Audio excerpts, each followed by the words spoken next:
Hello there, you're watching the press preview, a first look at what's on the front pages as they arrive. In the next half hour, we'll see what's making the headlines with the Westminster Correspondent for the Yorkshire Post, Geri Scott, and the political commentator, Jonathan Leese. Good evening to you both. So let's see what's on some of those front pages now. The Observer leads on the sacking of Angela Rayner as Labour chairman after the party's poor performance in the elections.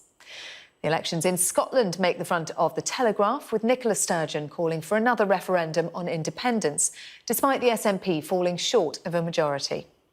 But the Mail on Sunday says the Prime Minister is instead urging Ms Sturgeon to join Team UK to aid in rebuilding after the pandemic. The Sunday Express focuses on Boris's plan for a brighter Britain following the Conservatives' election success in England. The Prime Minister will promise to bring jobs and skills to red wall areas that have traditionally voted Labour, according to the Sunday Times.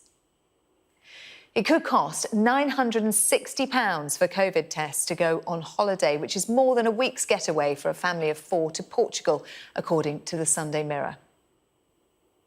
And joining us tonight to take a look through those papers, Geri Scott and Jonathan Leese. Thank you both very much indeed for being with us. Geri, we're going to start with the Observer, Labour's turmoil, the recriminations underway. Keir Starmer blaming the deputy. Yeah, I mean, it's a little bit of a strange turn of events after he came out and said yesterday that he was taking full responsibility. But yes, Angela Rayner seems to have been unceremoniously sacked as party chairman tonight and elections coordinator, although she will still remain deputy leader. And you know, we're hearing rumours that other people may be for the chop as well. Annalise Dodds potentially, John Ashworth as well. I think it's really difficult actually for Starmer, because sure, it's not unusual for a leader to do a reshuffle after some pretty dismal election results, but I don't think this had to be the story for Labour going into tomorrow. They haven't done that badly in a lot of key races, some mayoral races, and we're waiting for the London mayor to come in as we speak, but it's expected that will be a Labour win as well. So I don't think this had to be the story of kind of mess and confusion and disorganisation going in tomorrow, but that's exactly what it's going to be now. And yeah, it doesn't really present the united party that I think Keir Starmer wanted to build when he became leader, not too many months ago, really. No, and let's talk a bit more about that confusion and that chaos. It is a Saturday night. Keir Starmer reacting to those results. But yesterday, Jonathan, he said he was going to take full responsibility. What does this tell us about where he sees that responsibility and his own role in it? Well, it's such a terrible look, isn't it, to say you're going to take responsibility and then the next day unceremoniously dispatch your deputy leader, who is a woman and is from the north. And obviously, it's not credible to blame Angela Rayner for Labour's failure to connect with voters outside of London. And I think it's also this idea of a humiliation for Rayner. She it wasn't presented as a reshuffle. It's a sacking with the consolation prize of another role in the shadow cabinet. But, I've spoken to Labour sources tonight who say they're completely shocked. Gobsmacked is the word that's being used, because Rayner was not responsible for this. The fingers are pointing at Starmer's office. Senior advisors such as Jenny Chapman, for example, who've been kind of responsible for this dismal campaign. But, at the same time, as you were saying, the story could have been about how Labour hadn't done that badly, how the obituaries are being written prematurely, how this party was leading the polls just 4 months ago and has every chance of reconnecting. Obviously, the Tories found the sweet spot with the vaccine rollout and the economic hit from COVID yet to arrive. And so they got very lucky with timing. And obviously, timing is everything in politics. But now the story is going to be about confusion, disarray, and crucially, incompetence. One thing that separates, or supposed to separate, the Corbyn years from the Starmer era is a kind of managerialism, a kind of a streamlining, a kind of a competence, a rigour, where everyone knows what they're supposed to be doing. And this kind of chaotic message mismanagement is completely working against that. Yeah, and the Sunday Times has its story. It's not its main story, but Sheikh and Starmer wields the knife, it says.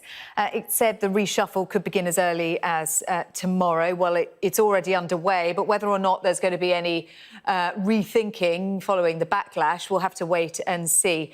But it quotes Andy Burnham, who, of course, had a thumping victory in Greater Manchester, Geri, and his scarcely veiled leadership challenge today.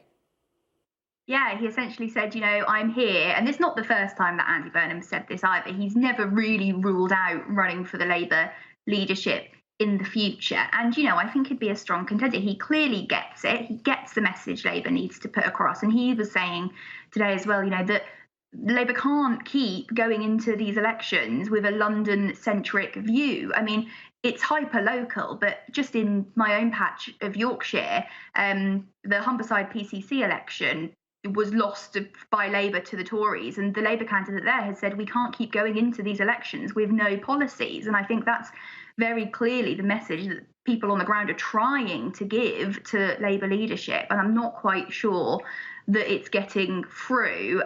There's a real difference here, actually, in the way that I think Labour are seeing elections, especially in the north, in a lot of the areas that I report on. It's still often seen along class lines, where I really think that what the Tories have captured is people now vote along much more cultural lines, and Labour doesn't seem to have caught up with that quite yet, and they need to if they're going to have any chance at making any inroads in 2024. And there have been some bright spots for Labour, Jonathan, in Greater Manchester, as we were talking about, in Bristol and in Wales. What lessons could be learned from there? Well, I think that a big lesson is incumbency. You've seen in England, Scotland and Wales, the governing party building on its success, either holding it or in fact gaining seats. So that's something, because obviously in a pandemic, people want their government to do well, and perhaps that makes them resistant to change. But I think it's a really important point about Burnham, stories about Lisa Nandy being sacked, which I find completely mystifying, because John Ashworth as well. These are people who are doing good jobs and who also, represent red wall seats. And the kind of people that Labour needs to bring closer. Lisa Nandy, it's not her fault that she's been put, for example, in the Foreign Office role, which isn't a role that's easy to kind of make a success of in a front-facing role. So I think that, it looks, the signs are that Labour is actually taking the wrong message from these elections. And as you say, there are some very promising results if you care to look for them, and that it's far too early to write off the party's chances. But as Geri was saying, this is not just about economics, it's about culture, and Labour needs to find a way to reconnect with those Midlands and Northern seats, while at the same time infusing young people, students, people in cities in a way that Jeremy Corbyn did. Let's turn to the Sunday Telegraph, Geri, and look at Scotland now. Nicola Sturgeon falling short, just one short of an overall majority for the SNP. Yeah, interesting, isn't it, to say that it's the will of the country to have another independence referendum when actually the majority didn't quite put their faith in that, but it was close. So, yes, and it looks like... Well, if you add the Greens in, there is a majority for independence, she would argue. Yes, well, I think we're gearing up for a pretty serious constitutional battle, though, aren't we, between Nicola Sturgeon and Boris Johnson. Boris Johnson clearly doesn't want this. He's said it privately and he's said it publicly, and he's twisting the knife a bit by inviting both Nicola Sturgeon and Mark Drakeford to, some meetings to save the union and to keep it together. But I don't think, obviously, this is going to be the last that we've heard of this. And I think that this is going to be really the next big fight that the UK government has on its hands to try and keep the union as one. Jonathan, a pretty pointed message from Nicola Sturgeon as well tonight, as she talked about, we see what's happening south of the border. We want to secure the kind of country we want to build, but effectively Westminster's not allowing us. Yeah, and I really don't think that you need to be pro-independence to have sympathy with Sturgeon's position. The Scottish people have overwhelmingly voted Well, they've elected a majority of MSPs who support an independence referendum. You can't change the goalpost and say that it has to be a numerical majority of voters.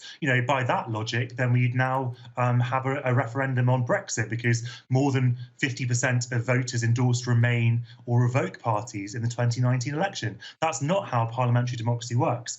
There's now a majority for an independence referendum. I don't know how many times the Scottish people can ask for this. It's now been, I think the SNP's been elected 4 times in a national election with this policy. If the people have asked for something, it's a duty to give it. It's not for the Conservatives to say you should be concentrating on COVID. It's incredibly condescending. The question is, really, why does the will of the people only matter when they're English?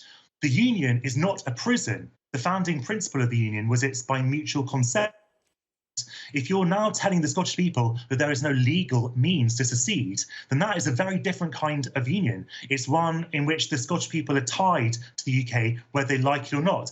Either Scottish people have self-determination or they haven't. And if they haven't, then it's very reasonable for them to ask why they haven't.